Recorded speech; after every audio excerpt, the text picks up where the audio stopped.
السلام علیکم ورحمۃ اللہ وبرکاتہ۔ شہ نشین بتشریف فرما حضرت مولانا محمد عبد المنیم فاروقی چشتی صاحب، حضرت مولانا طیب صاحب، حضرت مولانا تجمل احمد صاحب، محترم جناب پاشا بھائی صاحب، محترم جناب کوثر محی الدین صاحب رکن اسمبلی حلقہ حاضہ، شہ نشین بتشریف فرما معزز علماء اکرام، مشائخین عظام،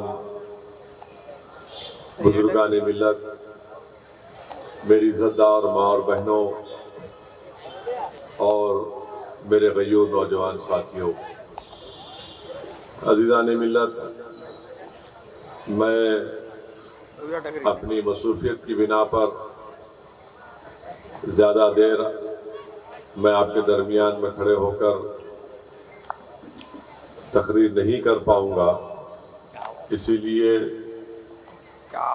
میں یہ سمجھتا ہوں کہ جشن رحمت اللہ عالمین صلی اللہ علیہ وسلم میں شرکت کرنا میرے لیے ایک باعث مسرت بھی ہے اور ہم تمام کے لیے بلکہ سارے عالم کے لیے اللہ کے رسول صلی اللہ علیہ وسلم کی تشریف آوری، علماء کرام نے یہ تشریف فرمائی کہ اس ماہ مبارک کا بہت بڑا بلند مرتبہ ہے، بلکہ علماء کرام نے یہ بھی لکھا کہ اس ماہ مبارک کا مرتبہ ماہ رمضان سے بھی بڑا ہے، اس لیے کہ رمضان کریم میں اللہ سبحانہ وتعالیٰ نے قرآن کریم کو نازل کیا، تو اس ماہ ربیع الاول میں صاحب قرآن تشریف لائے۔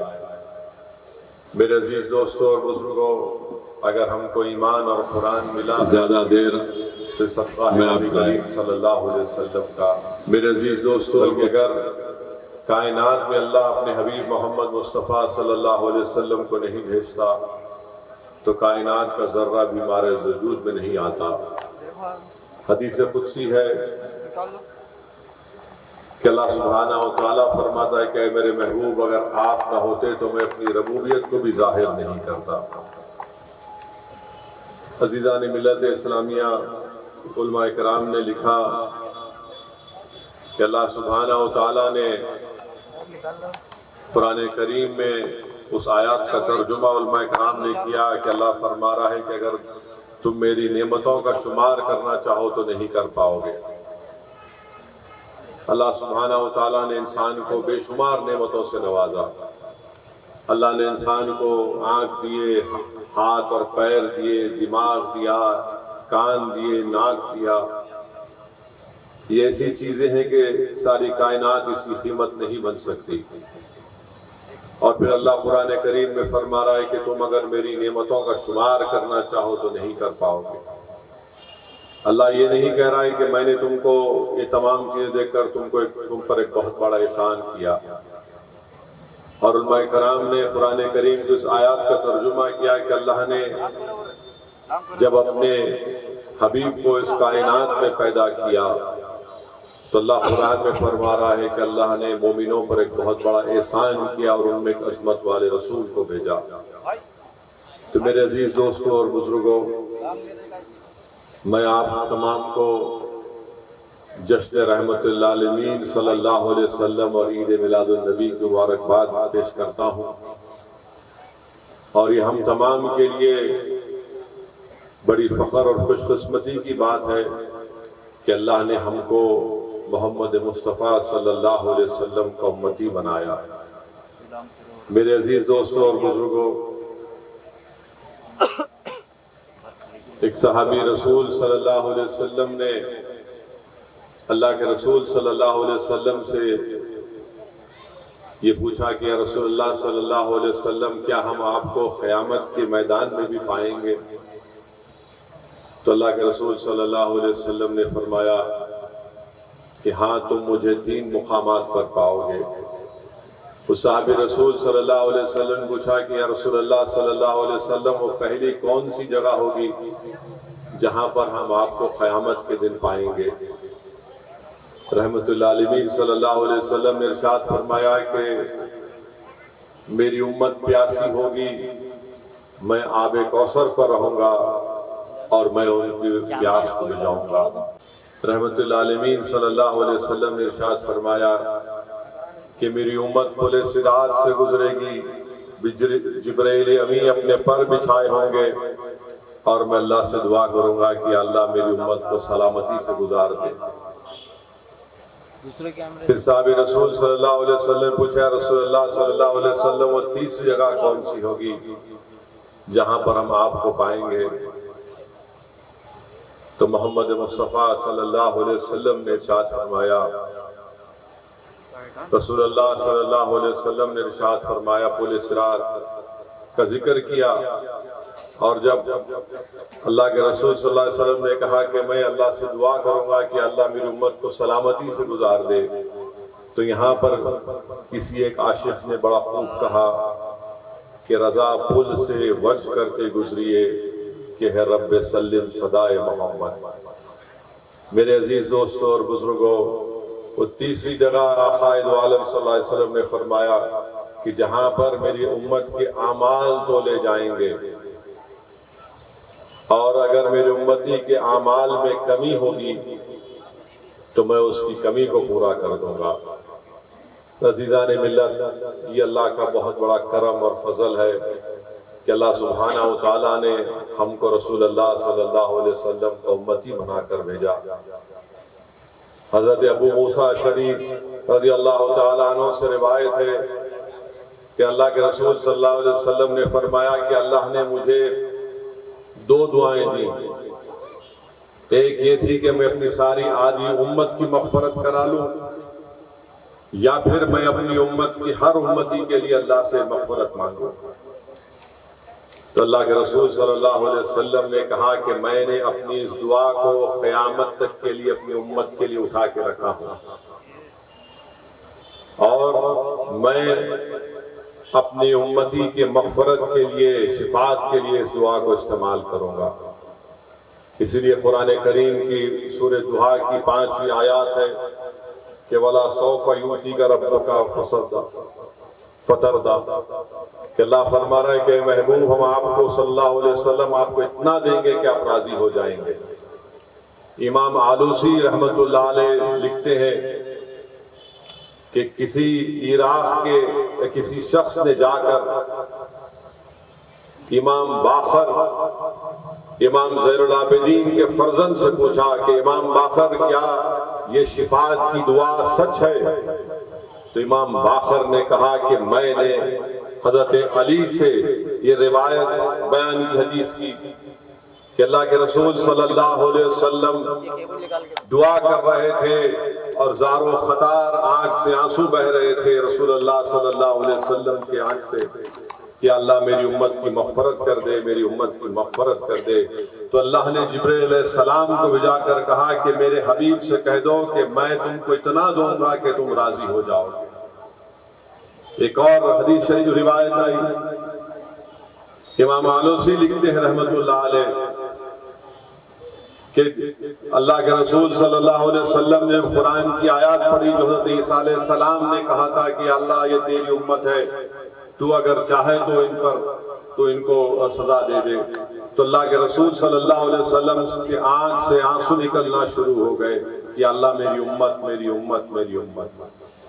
میرے عزیز دوستوں اور بزرگوں، اسی لیے میں نے کہا کہ ہم بڑے خوش قسمت ہیں کہ اللہ کے رسول صلی اللہ علیہ وسلم کے ہم امتی ہیں۔ میرے عزیز دوستوں اور بزرگوں، حضرت محمد بن ابو بکر صدیق اکبر کے فرزند سے یہ واقعہ ہم کو ملا، حدیث شریف ملی کہ ایک مرتبہ رسول اللہ صلی اللہ علیہ وسلم کسی غزوے سے واپس ہو رہے تھے، رات میں ایک جگہ پر قیام کیا تو خیمے لگائے گئے، ایک ایک خیمے میں کوئی 3 صحابی، کوئی 4، کوئی 2۔ تو نماز مغرب کے بعد رسول اللہ صلی اللہ علیہ وسلم کی امامت میں نماز مغرب ادا کی گئی۔ اس کے بعد ایک صحابی رسول صلی اللہ علیہ وسلم تھے، بڑے موٹے تازے تھے، بہت موٹے تازے تھے۔ تو سب رسول اللہ صلی اللہ علیہ وسلم سے جا کر دست مبارک کو بوسہ دے رہے تھے، تو یہ صحابی رسول صلی اللہ علیہ وسلم رحمت للعالمین صلی اللہ علیہ وسلم کے چہرے مبارک پر نظر ڈالی اور جوش محبت پیدا ہو گیا اور خرید گئے۔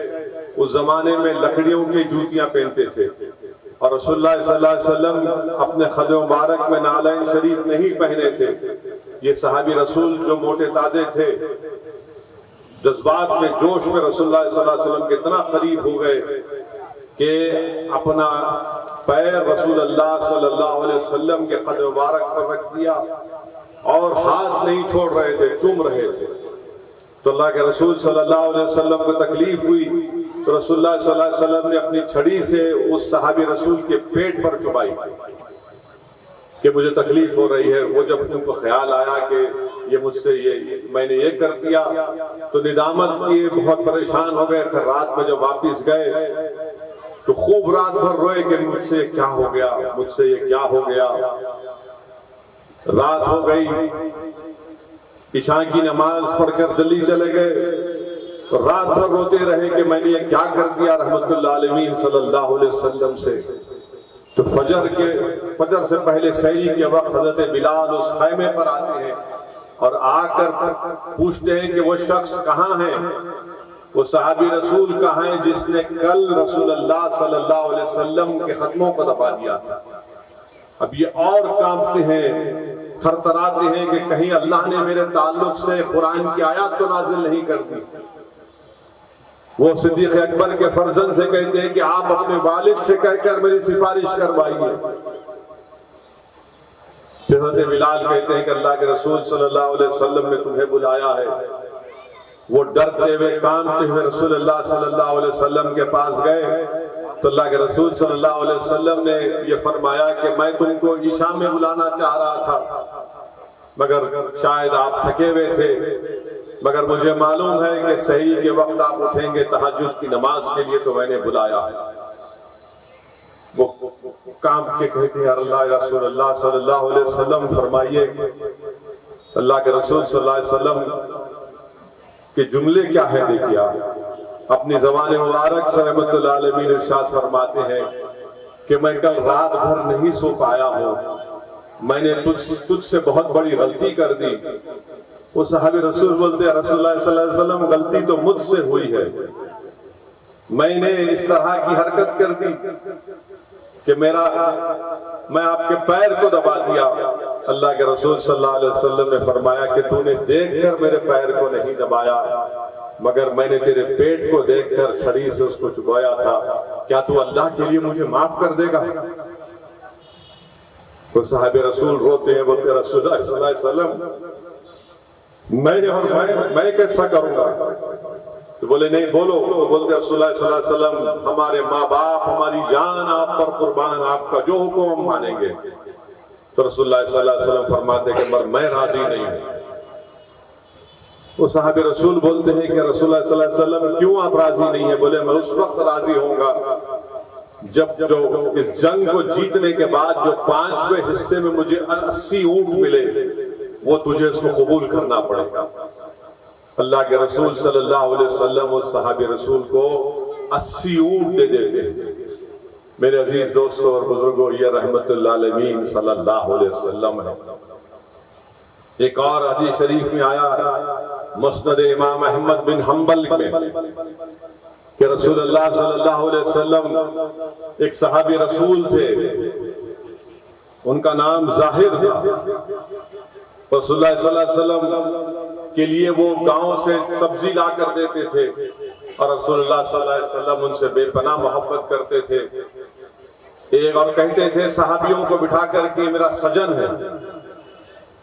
ایک مرتبہ بازار میں یہ صحابی رسول حضرت ظاہر رضی اللہ تعالیٰ عنہ نظر آئے تو رسول اللہ صلی اللہ علیہ وسلم پیچھے سے جا کر حضرت ظاہر صحابی رسول کے آنکھ پر اپنے ہاتھ رکھ دیتے ہیں اور پوچھتے بتاؤ میں کون ہوں؟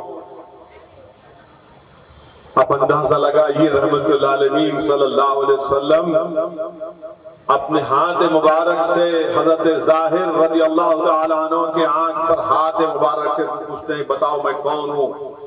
حضرت ظاہر کر کہتے ہیں آپ وہ ہیں اگر آپ جس گلی سے گزرتے ہیں تو آپ کی خوشبو سونگھ کر ہم کہتے ہیں کہ محمد صلی اللہ علیہ وسلم اس گلی سے گئے۔ اللہ کے رسول صلی اللہ علیہ وسلم پھر فرد مسرت سے محبت سے کہتے ہیں کہ ہے کون جو اس کو خریدے گا، ہے کون جو اس کو خریدے گا؟ وہ صحابہ رسول یہ کہتے ہیں یا رسول اللہ، کہتے ہیں کہ رسول اللہ صلی اللہ علیہ وسلم میں لکھنا نہیں پڑھنا نہیں جانتا، میرا کوئی وجود نہیں ہے، مجھے کوئی نہیں دنیا میں جانتا تھا، میرے آگے نہیں ہے، میرے پیچھے کوئی نہیں ہے، مجھے کون خریدے گا رسول اللہ صلی اللہ علیہ وسلم؟ ہم تو آپ کے قدموں میں آ کر بیٹھ گئے، آپ کے غلام بنے ہیں۔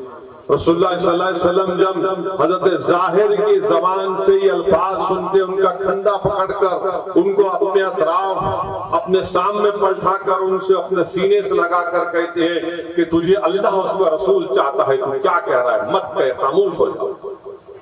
میرے عزیز دوستوں اور بزرگوں، یہ اللہ کے رسول صلی اللہ علیہ وسلم کی صحابہ کرام سے محبت تھی، اور وہ صحابہ کرام اپنا ہر چیز رسول اللہ صلی اللہ علیہ وسلم کی خوشنودی کے لیے، دین اسلام کے غلبے کے لیے اپنا ہر چیز قربان کرتے۔ ایک اور حدیث شریف حضرت تمیم داری رضی اللہ تعالیٰ عنہ روایت فرماتے ہیں، اللہ کے رسول صلی اللہ علیہ وسلم جا رہے ہیں، ایک اونٹ دوڑتا ہوا آیا اور رسول اللہ صلی اللہ علیہ وسلم کے قدموں میں گر جاتا ہے۔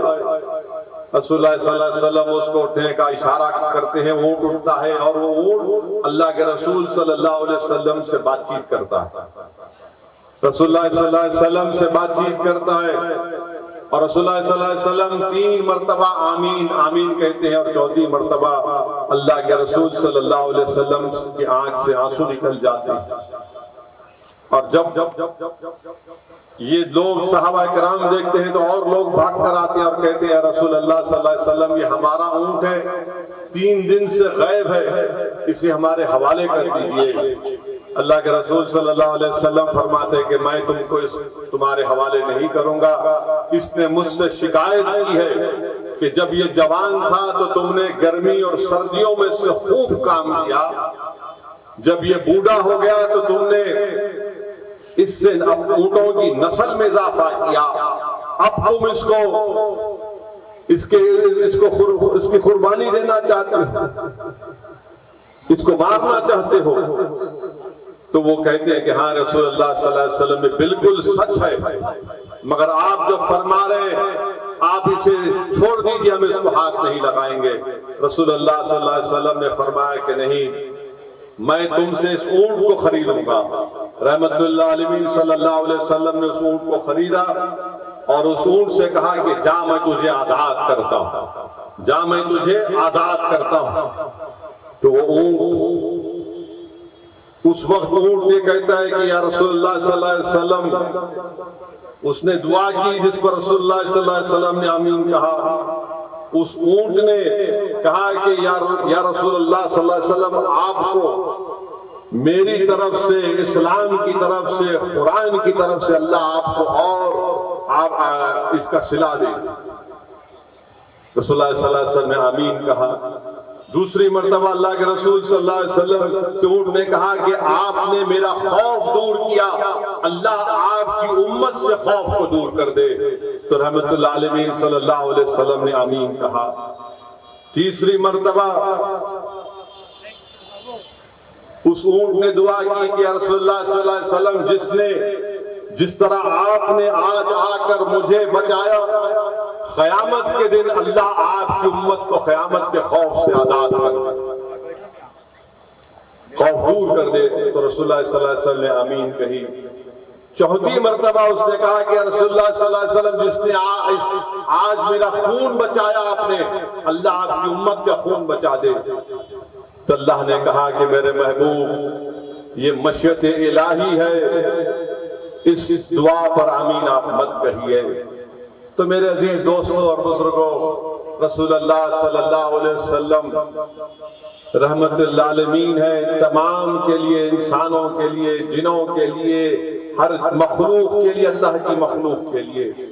بتانے کا مقصد یہ ہے کہ ہم خوش قسمت ہیں کہ اللہ سبحانہ و تعالیٰ نے ہم کو محمد مصطفیٰ صلی اللہ علیہ وسلم کا امتی بنایا۔ میرے عزیز دوستوں اور بزرگوں، رسول اللہ صلی اللہ علیہ وسلم کے صحابہ کرام نے دین اسلام کے لیے اپنا سب کچھ قربان کیا، کیا کیا پریشانیاں، کیا کیا مشکلات کا سامنا نہیں کیا۔ یاد رکھیے، میں پھر سے کہہ رہا ہوں، یہ دین ہم کو کسی بادشاہ کے محل سے نہیں ملا، بادشاہ کا قلعہ ہے، یہ ویران پڑا ہوا ہے دین، اس ویران قلعے سے ہم کو نہیں ملا۔ دین ہم کو کسی کی دولت سے نہیں ملا، دین اسلام ہم کو کسی ایک چمن میں چل کر نہیں ملا، یہ دین ہم کو ملا ہے تو صحابہ کرام کی عظیم قربانیوں سے ہم کو ملا ہے کہ کعبے کے صحن میں صدیق اکبر کو مارا اور پیٹا گیا۔ یہ دین ہم کو احد سے ملا ہے، بدر سے ملا ہے، حنین سے ملا ہے۔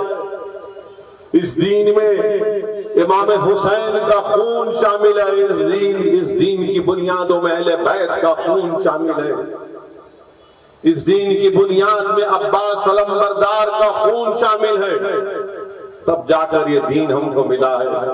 تو میرے عزیز دوستوں اور بزرگوں، آپ اور ہم تمام یہ کوشش کریں کہ ہم اچھے مسلمان بنیں، اچھے انسان بنیں، نیکیوں کو اپنائیں، برائی سے دور رہے، نمازی بنے، قرآن کی تلاوت کریں، غریبوں کی مسکینوں کی مدد کریں، پڑوسیوں سے اچھا برتاؤ کریں، اپنی ماں سے اچھا برتاؤ کریں، اپنی ماں سے اچھا برتاؤ کریں، اپنی بیویوں سے اچھا سلوک کریں، ماں باپ زندہ ہیں تو ان کی خدمت کریں، اولاد کو اچھی تربیت کریں، ان کو نیک بنائیں، قابل بنائیں، طاقتور بنائیں، ہمارے محلے سے برائیوں کا خاتمہ کریں۔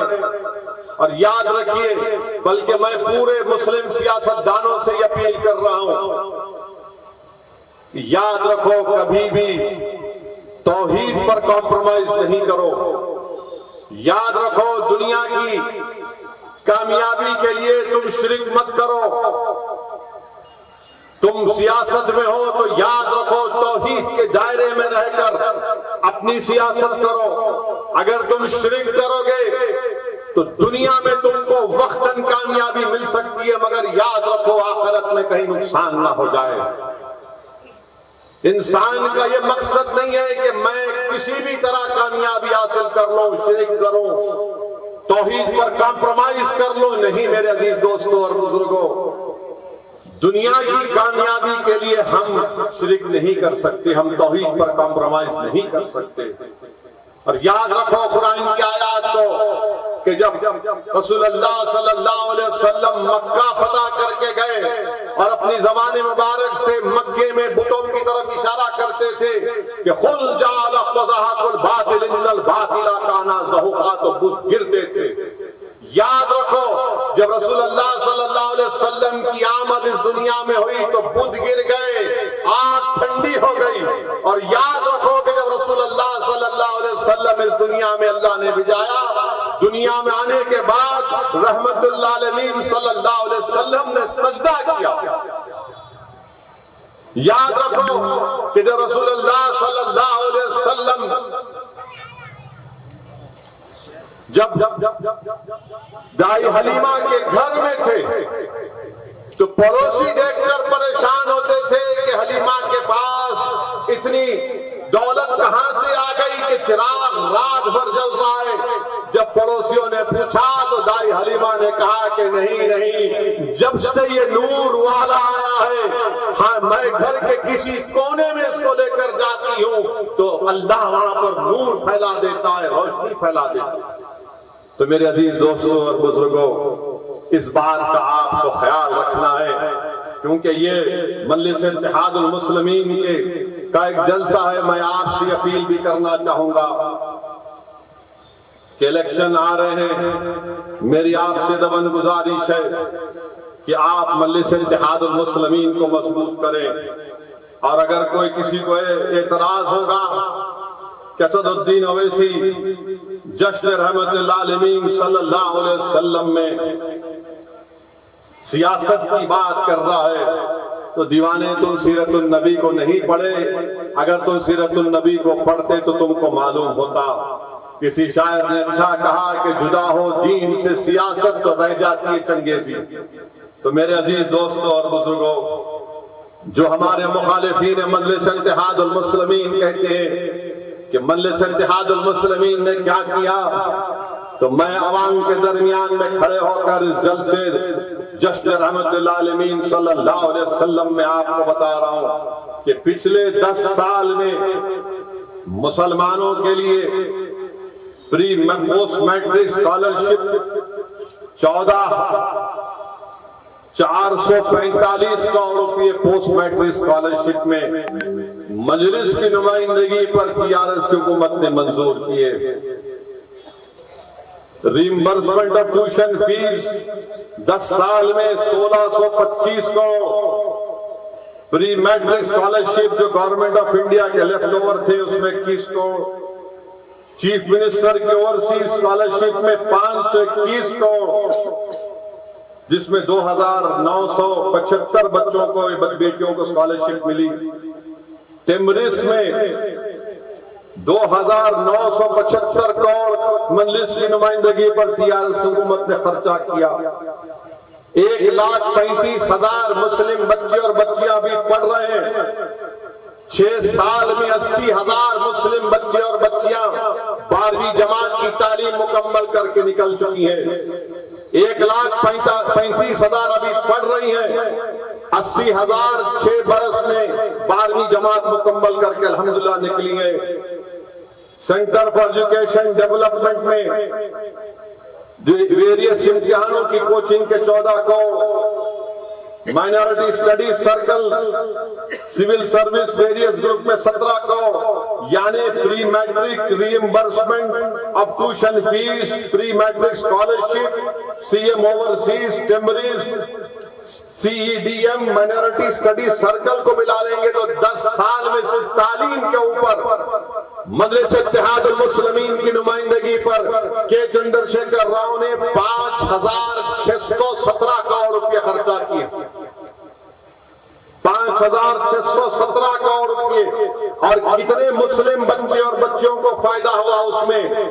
اس 8 اسکیم میں 27,34,628 بچے بچیوں مسلم بچے بچوں کو فائدہ ہوا۔ 27,34,628 کو 5,617 کروڑ خرچہ ہوئے، اور مخالفین مجلس کے پاس اس کا کوئی جواب نہیں۔ پھر اب آپ آ جائیے شادی مبارک میں 10 سال میں 2,225 کروڑ دیے گئے ہیں، جس میں سے قریب 2,65,931 ہماری بہنوں کی شادی کے پیسوں کو دیے گئے ہیں۔ امام اور موذم کا جن کو تنخواہیں دی گئی ہیں، اب اس کو بڑھا کر 17,000 امام اور موذنوں کو تنخواہ دی جا رہی ہے، اس کا بقایا ہے وہ مل جائے گا انشاءاللہ۔ پھر یہ 1 لاکھ کا فائنینشل ایڈ ہے، اور پھر آپ دیکھتے ہیں کہ تور بیت المال جو تھا نامپلی کے پاس، وہاں پر قریب 40 کروڑ کی لاگت سے وہ انیس الغربہ کی عمارت، اپنی شاندار عمارت کو مجلس اتحاد المسلمین کی نمائندگی پر بنایا گیا۔ میرے عزیز دوستوں اور بزرگوں، اس کے بعد شہر حیدرآباد ہو یا تلنگانہ ہو، یہاں پر ہم نے امن کو مضبوط کیا، فرقہ پرستی کو بننے نہیں دیا، فسادات کو ہونے سے بچایا اس شہر کو۔ اور پھر آپ یہ بھی جانتے ہیں کہ فسادات تو نہیں ہونے دیا، ہاں 2-3 جگہ پر ایسے حادثات ہوئے ہیں جس کا ہم کو تکلیف ہے، مگر مجموعی طور پر تلنگانہ میں کوئی فساد نہیں ہوا۔ یہ کام مجلس اتحاد المسلمین نے کیا، مجلس کے 7 MLA نے کیا، اور مخالفین مجلس کے پاس اس کا کوئی جواب نہیں سوائے اس کے کہ گالی دو۔ اسد الدین اویسی کو گالی دو، میرے ویڈیوز بنا کر ڈالتے ہیں، میرے چہرے کو بگاڑ دیتے ہیں، میری ٹوپی کو اتار کر میرے ماتھے کے اوپر جو میں اپنا ماتھا اللہ کی بارگاہ میں سجدے میں گراتا ہوں، اپنے گناہوں کی بھیک مانگتا ہوں، اس ماتھے پر نشان لگاتی ہیں۔ یہ مخالفین مجلس اتحاد المسلمین کے کارنامے کیا کیا بولے جاتے ہیں، مگر یاد رکھو مجھے اس کا کوئی اثر نہیں ہوتا۔ اس لیے نہیں ہوتا کہ رسول اللہ صلی اللہ علیہ وسلم کو طائف کے سفر میں کیا ہوا تھا، مجھے اس پر اس لیے تکلیف نہیں ہوتی کہ صدیق اکبر نے تکلیف اٹھائی، مجھے اس لیے تکلیف نہیں ہوتی کیونکہ میری تکلیف کچھ بھی نہیں ہے جب میں امام حسین کی شہادت کو، اہل بیت کی شہادت کو دیکھتا ہوں۔ میرے عزیز دوستوں اور بزرگوں، جنگ موطا میرے سامنے ہے، احد کا میدان ہمارے سامنے ہے، جنگ خندق ہمارے سامنے ہے کہ صحابہ ایک ایک پتھر اپنی پیٹ پر باندھے ہیں تو آقا دو دو پتھر اپنے پیٹ پر باندھے۔ میرے عزیز دوستوں اور بزرگوں، میری آپ سے صرف یہی اپیل ہے، یہ جماعت آپ کی ہے، اس جماعت کو اور مضبوط کریے۔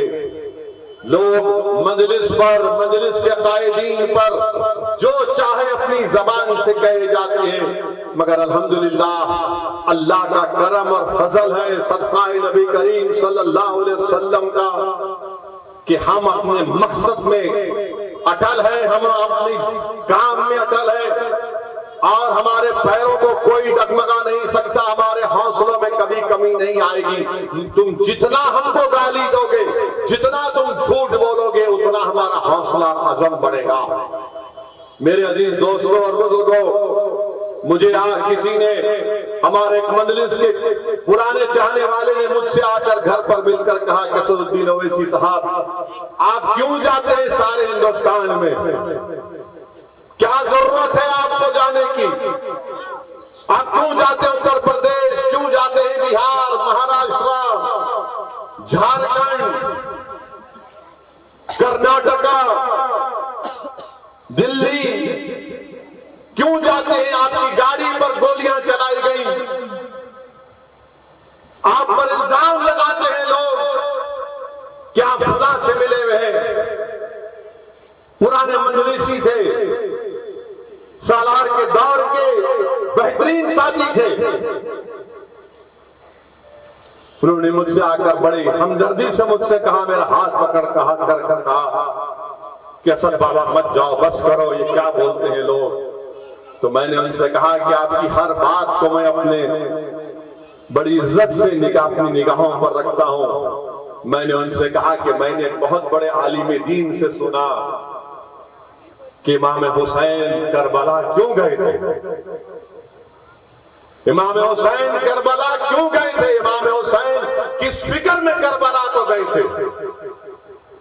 میں نے اس پرانے ہمارے مجلس کے قائد سے کہا کہ امام حسین ایک فکر لے کر گئے تھے، امام حسین نے ایک پیغام دیا ہم تمام کو کہ ظالم کے آگے نہیں جھکنا، ناانصافی کے خلاف آواز اٹھانا، مظلوم کا ساتھ دینا، طاقت کے آگے سر نہیں جھکانا، اپنے حق کے لیے سچا، اگر سچ ہو، حق پر ہو تو لڑو، مقابلہ کرو۔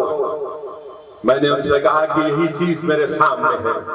انہوں نے کہا کہ پھر سے گولیاں چلیں گی، میں نے کہا میں مرنے تیار ہوں، خدا کی قسم کھا کر کہہ رہا ہوں کہ میں مرنے تیار ہوں، اپنی جماعت کے لیے، غریب اور مظلوموں کے لیے۔ میری زندگی کی کوئی قیمت نہیں ہے، یہ اللہ کا کرم ہے کہ اللہ نے مجھے رسول اللہ صلی اللہ علیہ وسلم کا امتی بنایا، یہ اللہ کا کرم ہے کہ اللہ نے مجھ جیسے بیکار کو، ناقص کو مجلس کا ایک سپاہی بنایا، کہ میں آج مظلوم عوام کے لیے، مسلمانوں کے لیے، غریبوں کے انصاف کے لیے کونے کونے میں جاتا ہوں، ورنہ مجھ میں کیا قابلیت ہے۔ میں بھی حیدرآباد کے گلی کوچوں میں پھرنے والا ایک نوجوان تھا، مجھے بھی اندازہ نہیں تھا کہ اللہ مجھے یہاں تک پہنچائے گا۔ یہ دعا ہے میرے ماں باپ کی، میرے مرحوم والد کی، یہ دعا ہے اولیاء اللہ کے اہل دل کی یہ دعا ہے علماء کرام کے جن کے ہاتھوں کو میں بڑی عزت سے چومتا ہوں. یہ دعا ہے جامع نظامیہ کے مرحوم حضرت طاہر رضوی صاحب قبلہ رحمت اللہ علیہ کی شیخ الحدیث کی، خواجہ شریف صاحب رحمت اللہ علیہ کے بہت بڑے بڑے علماء کرام کے ہاتھ چومتا ہوں اور ان سے کہتا ہوں کہ بس آپ ایک ہی دعا کرو میرے لیے، میرے ایمان کی سلامتی کے لیے. جو لوگ آج مجھ پہ الزام لگاتے لگاؤ، مجھے کوئی فکر نہیں ہے، مگر یاد رکھو ایک دن جب میدان ہوگا نا، جب اللہ سب کا فیصلہ کرے گا، رائے برابر چیز کا فیصلہ کرے گا، تم جب تیار رہنا، مجھے اس کی کوئی فکر نہیں ہے. میرے عزیز دوستوں اور بزرگوں، آج صالح نگر کنچا میں پچھلے 4-5 دن سے مختلف دورے چل رہے ترقیاتی کاموں کے. میں جب قلعہ گولکنڈہ میں داخل ہوا تو مجھے یاد آیا کہ برسوں پہلے قائد سالار ملت کے ساتھ میں آتا تھا. میری عمر 12-13 سال کی ہوگی. اس زمانے میں جلسے رات کے 3-3 بجے تک چلتے تھے. مجھے قائد یاد آئے، میرے والد مرحوم یاد آئے. میں بیٹھا تھا گاڑی میں. انسان ہوں میرے بھائی، ظاہر ہے جس کے والد نہیں ہوتے دنیا میں، ہر اگر بیٹا ہوگا تو اس کو بیٹی ہوگی تو اس کے اپنے باپ ماں یاد آئے. مجھے بھی یاد آئے. سالار کی باتیں دماغ میں آنا شروع ہو گئی. ہم اتر کر افتتاح کر رہے تھے مجرا. آپ جب اپنے والدین کے والد کو یاد کرتے ہیں تو تھوڑا آپ خاموش ہو جاتے ہیں. ہم اترے تو اچانک ایک ضعیف بزرگ کو میں دیکھا، میرا ہاتھ پکڑ لیے، بولے اب تمہارے کو نہیں چھوڑوں گا، میری دکان پہ چلو. اور اتنی دعائیں دیے مجھے، اتنی دعائیں دیے کہ اللہ تمہارے کو سلامت رکھے، اللہ تمہاری حفاظت کرے. میرے بھائی، وہ میں جانتا نہیں کون ہے وہ شخص، مگر میرے دل کو چیر کے رکھ دیا ان کے الفاظ، ان کی محبت، ان کی شفقت میرے حوصلے میں اضافہ کر دیا، میرے عزم میں اضافہ کر دیا کہ یہ بزرگ اگر میرے ساتھ ہے، ان کی دعائیں میرے ساتھ ہے تو میں پہاڑوں سے ٹکراؤں گا، ڈروں گا نہیں کبھی کسی سے انشاءاللہ. میرے عزیز دوستوں اور بزرگوں، یہ مجلس اتحاد المسلمین کی محبت ہے جس کو یہ لوگ سمجھ نہیں سکتے. ارے تم گالی دو، جھوٹ بولو، جو کرتے کر لو، جب تک اللہ زندہ رکھے گا ہم تمام کو، ہم اپنی جماعت کے لیے کام کرتے رہیں گے. اب یہ تلنگانہ کا کانگریس کا صدر چمٹی کو بھی پر نکل گئے. اب یہ بول دیا کہ اسد الدین اویسی کا خاندان مہاراشٹر سے آئے. ارے دیوانے، ہم مہاراشٹر سے نہیں آئے، ہم بابا آدم یہاں پر آئے تو ان کے ہمارے ابا انہوں ہیں، تو پورا ہندوستان ہمارا ہے. بابا آدم یہاں آئے تو ابا کی زمین میں بیٹے کا حق نہیں ہوگا کیا؟ تم کہاں سے آئے بتاؤ؟ میں تو بابا آدم کا نسبت بتا دیا، بولو تم کہاں سے آئے، کدھر سے آئے تم؟ یاد رکھو تم میری زبان کا مقابلہ نہیں کر سکو گے، مگر آپ کو بتانے کے لیے کہہ رہا ہوں کہ یہ کانگریس کا یہ لیڈر جو تلنگانہ کی کانگریس کا صدر ہے، اس کی زبان سے نکلنا کہ یہ تلنگانہ کے نہیں ہے، یہ RSS کی زبان ہے کہ مسلمان ہندوستان کے نہیں ہے، اسلام بھارت کا نہیں ہے، اسلام باہر سے آیا ہے. یہ سوچ ہے اس جماعت کے صدر کی. یہ یہاں کے نہیں ہے، وہ وہاں کے. یہی تو RSS گولوالکر سے لے کر پنڈت دین دیال اپادھیائے سے لے کر یہ سب تو یہی لکھے. کیا لکھا تھا گولوالکر نے وی اور نیشن آف ڈیفائن میں؟ یہی تو بات لکھی تھی. RSS کے سر سنچالک کے بیانات پڑھ لو آپ، پچھلے 40 سال 50 سال پرانے. وہ یہ کہتے ہیں کہ مسلمان اسلام اس ملک کا نہیں ہے، باہر سے آئے. تو وہی زبان میں یہ کہہ رہا ہے کبوتر. مگر یاد رکھو تمہاری ان باتوں سے کوئی فرق نہیں پڑے گا. ہاں، تم نے تمہارے دل اور دماغ پہ جو نفرت ہے مسلمانوں کے لیے، تم نے ظاہر کر دیا تلنگانہ کے